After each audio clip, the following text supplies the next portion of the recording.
베드로는 정말 주님을 사랑했던 제자이고 정말 주님과 함께 했던 제자입니다.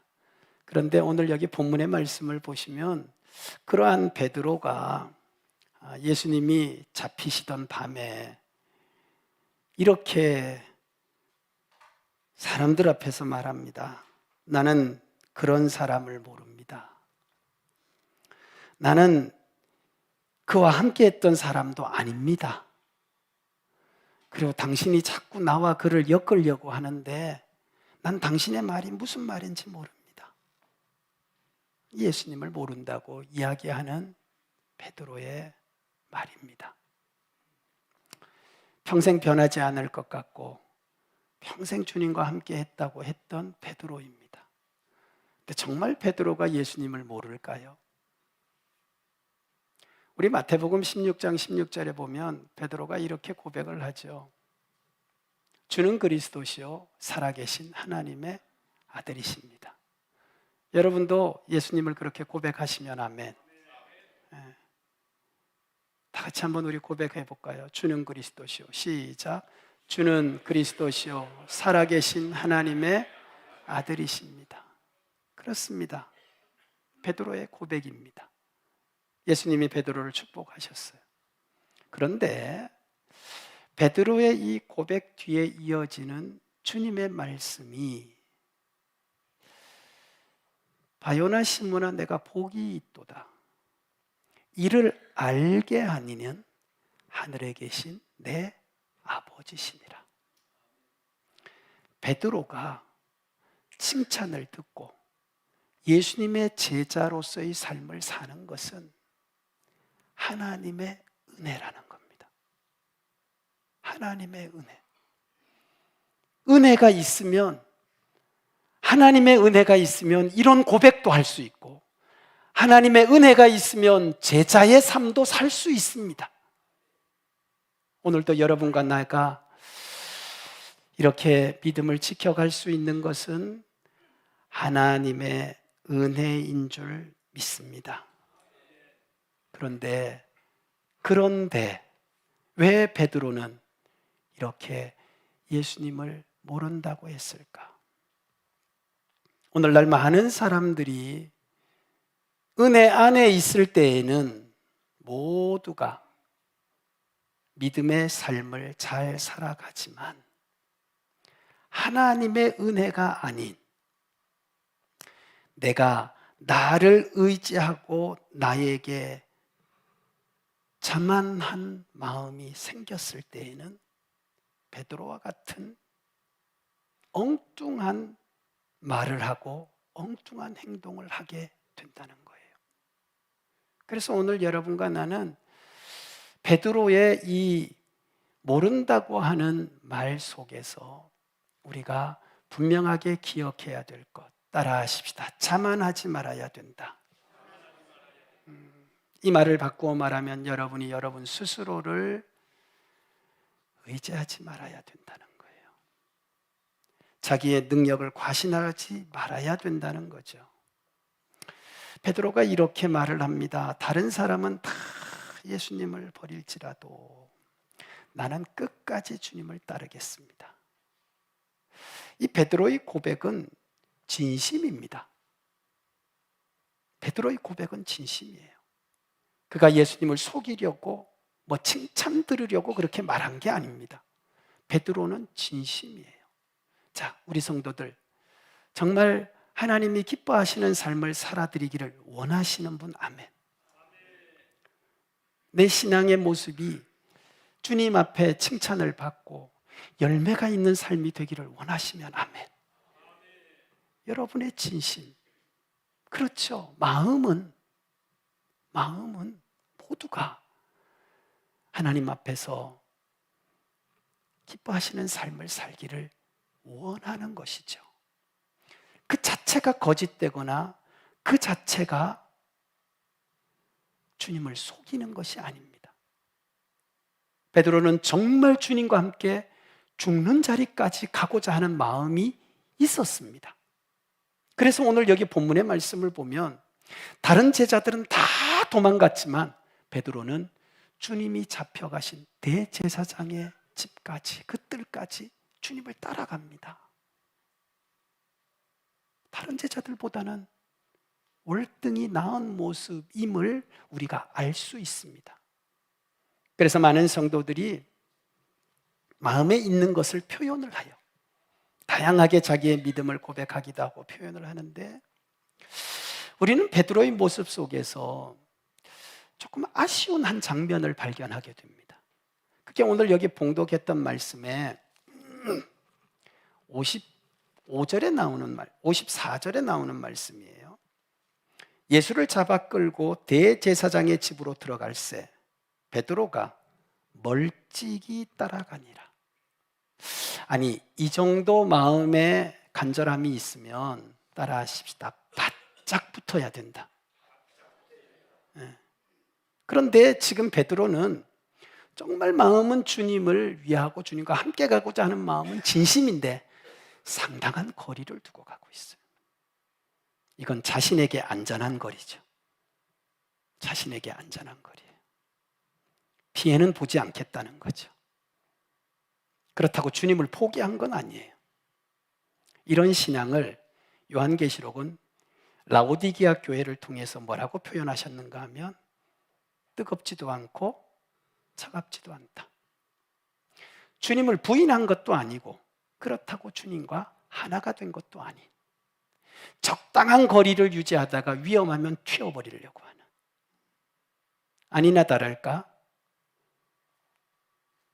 예수와 함께했던 사람이라고 하니까 죽음이 두려워지면서 혹시 나에게 피해가 올까 봐 모른다고 거리를 둔 그의 신앙의 결과가 이렇게 부정적인 모습으로 나타나는 것을 발견합니다. 오늘도요, 우리가 내 자신을 신뢰하고 그저 내가 할 수 있다라고 생각하는 사람들은 언제든지 이런 어려움에, 이런 시험에 빠질 수 있습니다. 예수님은 이걸 아셨어요. 그래서 예수님이 베드로에게 말씀하셨어요. 오늘 여기 31절과 32절에 보면 이렇게 말씀하세요. 시몬아 시몬아 보라, 사단이 너희를 밀가부르듯 하려고 요구했다. 사단이 내가 이거를, 당신이 말하는 제자들, 그러나 그들이 얼마나 약한가 내가 흔들어 놓겠다고 할 때 예수님이 그러셨다는 거예요. 내가 너희를 위하여 내 믿음이 떨어지지 않기를 기도했다. 은혜가 있기를 기도했다는 거예요. 그리고 사단이 어떻게 한다는 거예요? 흔든다는 거죠. 오늘도 여러분과 내가 마음에는 원이지만 우리를 계속 흔드는 거예요. 그런데 이 흔들 때 우리가 아유, 나는 할 수 있어, 나는 괜찮아 라고 하는 자만하는 마음은 베드로처럼 또 시험에 들 수 있다는 거죠. 아니나 다를까 베드로는 하나님의 은혜가 필요한 사람이었지만 하나님의 은혜를 구하지 않았어요. 그리고 자기의 말과 자기의 마음만 신뢰했던 거죠. 예수님은 그 사실을 아시고 또 베드로에게 말씀하셨어요. 시험에 들지 않도록 기도하라. 왜냐하면 기도하는 자에게 하나님의 은혜가 임하니까, 시험에 들지 않도록 하나님이 도우시니까 우리는 깨어서 기도해야 우리를 흔들려고 하는 악한 영의 세력으로부터 우리가 흔들리지 않고 견고하게 서는 믿음의 삶을 살아내게 되는 줄 믿습니다. 그런데 베드로는 깊은 잠에 빠졌던 거죠. 그리고 흔들립니다. 여자아이 말에 흔들려요. 사람들의 말에 흔들려요. 그래서 뭐라고 얘기해요? 나는 모른다고.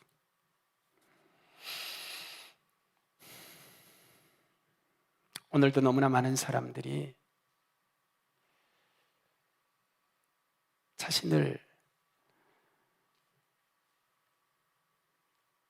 자만함으로 이렇게 신앙에 흔들리는 모습을 가지고 있습니다. 오늘 여러분과 내가 무엇인가를 감당하기를 원한다면 하나님의 은혜 가운데 머무시기를 주의 이름으로 축원합니다. 하나님의 은혜가 있어야 우리는 참 믿음의 삶을 살아낼 수 있습니다. 하나님의 은혜가 있어야 시험에 흔들리지 않을 수 있습니다. 내 힘으로는 안 되는 것입니다. 우리가 알고 있는 수많은 믿음의 사람들, 아담도 시험에 넘어졌습니다. 아브라함도 시험에 넘어졌습니다. 다윗도 시험에 넘어졌습니다. 솔로몬도 시험에 넘어졌습니다.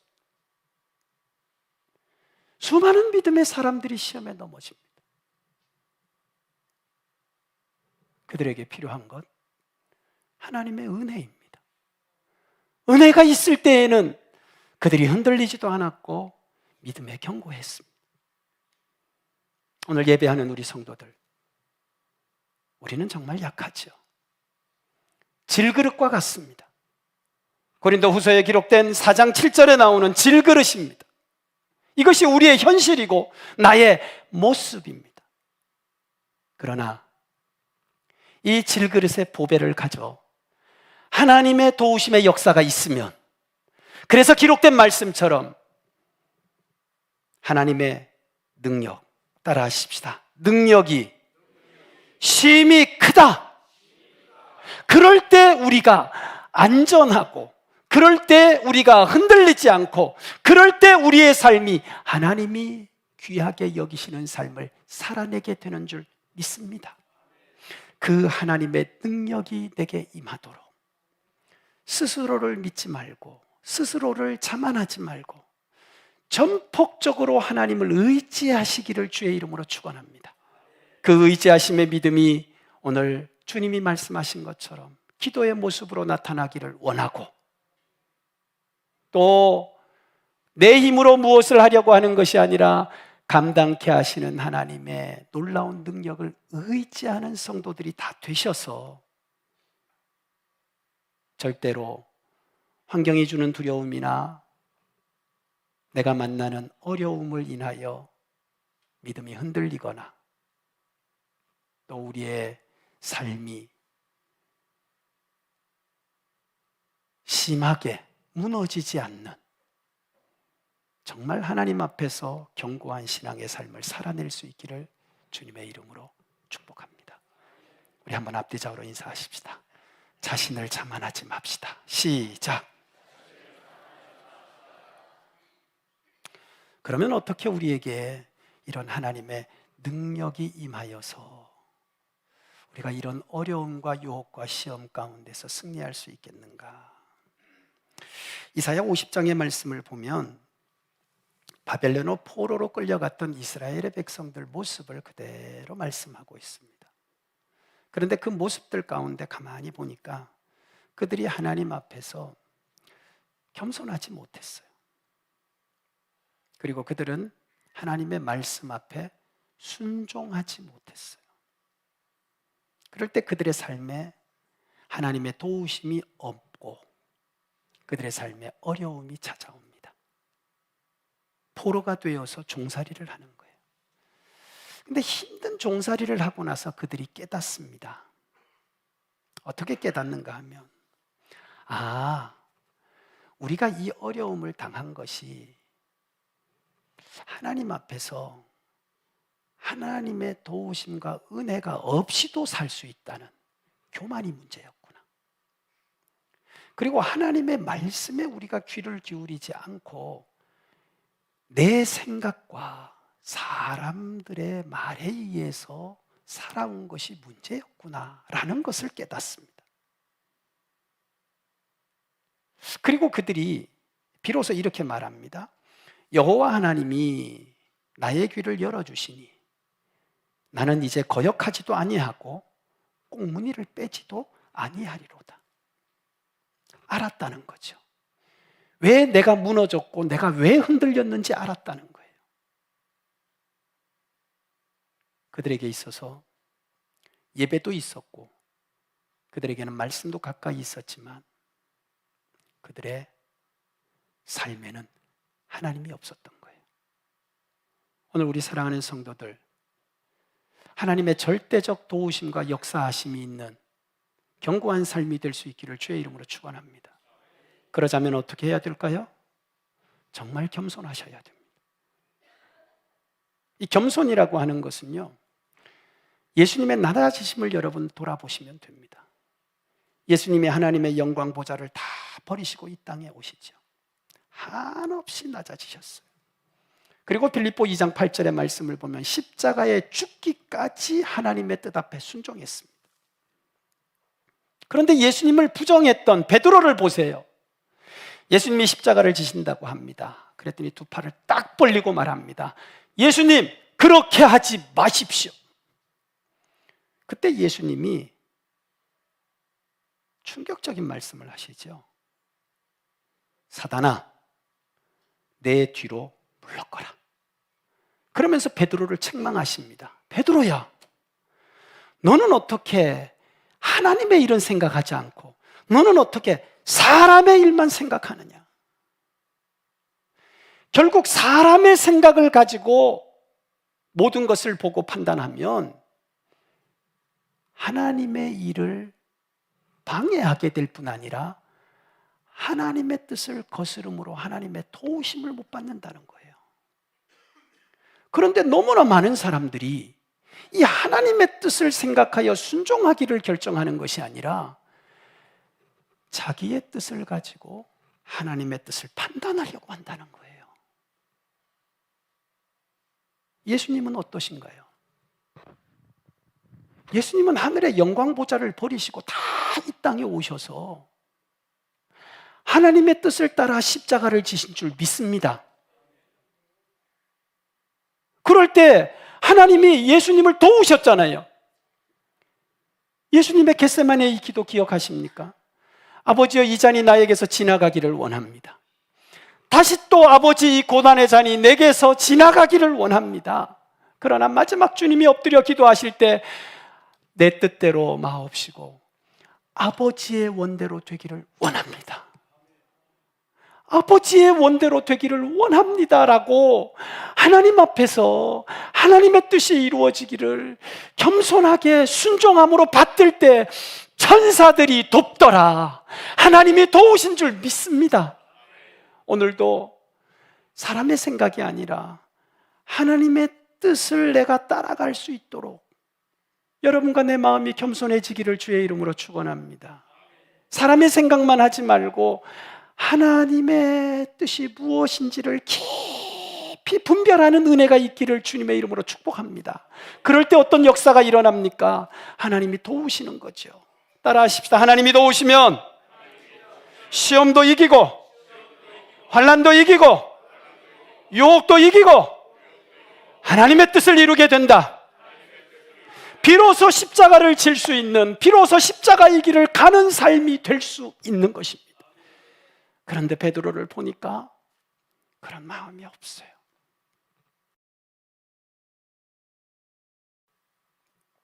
그저 마음에 열정만 있어요. 예수님과 일정한 거리는 두면서 생각만 있어요. 실제로 같이 하지는 않으면서 시험이 들 수밖에는 없죠. 넘어질 수밖에는 없는 거예요. 오늘 여러분 삶은 베드로의 모습이 아니라 주님과 함께 할 뿐 아니라 하나님의 뜻이 내 삶이 될 수 있도록 늘 말씀에 순종하고 하나님 뜻에 겸손한 성도가 될 수 있기를 축복합니다. 따라하십시다. 하나님의 도우심이 있으면 내 삶은 바뀔 수 있다. 그래서 이사야 50장 7절의 말씀을 보면 주 여호와께서 나를 도와주시니 나는 수치를 당하지 않을 줄을 아노라. 하나님이 도우셔야 수치를 당하지 않습니다. 그들이 그렇게 말하지만 하나님이 나를 도와주셔서 그래, 내가 바로 그다 라고 말할 때에 하나님은 보호하시는 거죠. 수치를 당하게 하지 않습니다. 그래서 우리가 아는 것처럼 우리 믿음의 사람들에게 혼란이 있었지만 사드락, 메삭, 아벳노고 그들이 풀무에 던져졌지만 다니엘의 친구들 머리털 하나 상하지 않았습니다. 그렇다, 내가 바로 하나님의 사람이다. 그래, 나는 하나님의 사람으로 하나님 앞에 기도하는 것과 하나님을 섬기는 것을 멈추지 않겠다. 하나님의 뜻을 따라 기도했던 다니엘이 사자굴에 던져졌지만 하나님이 수치를 당하지 않도록 그를 보호하신 줄 믿습니다. 예수님이 고난의 십자가를 지셨죠. 수치를 당하셨어요.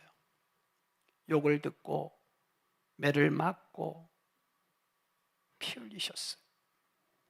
그러나 하나님이 어떻게 하셨어요? 도우셔서 죽은 자 가운데서 사흘 만에 살리신 줄 믿습니다. 부활로 승리하신 줄 믿습니다. 하나님의 뜻은 영원한 생명. 오늘도 우리에게 이런 은혜가 있기를 주의 이름으로 축복합니다. 여러분 가정도 하나님이 도와주셔야 됩니다. 그래서 시편 127편은 정확하게 말합니다. 여호와가 집을 지어주셔야 된다. 아무리 내 힘과 내 노력으로 수고하고 애써도 하나님이 지어주지 않으면 허사다.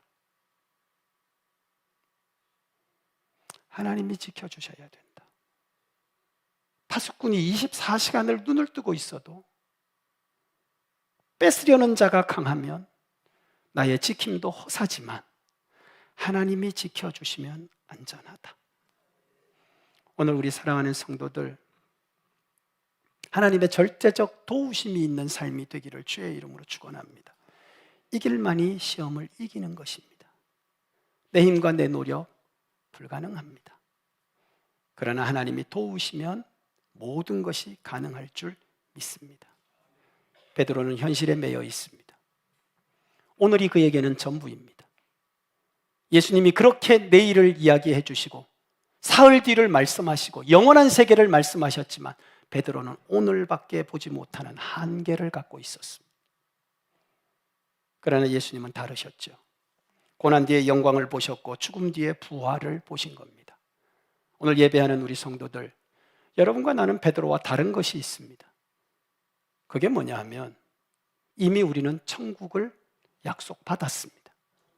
예수를 믿는 우리 안에는 영원한 생명이 있는 줄 믿습니다. 그러므로 여러분과 나는 두려워할 것이 없습니다.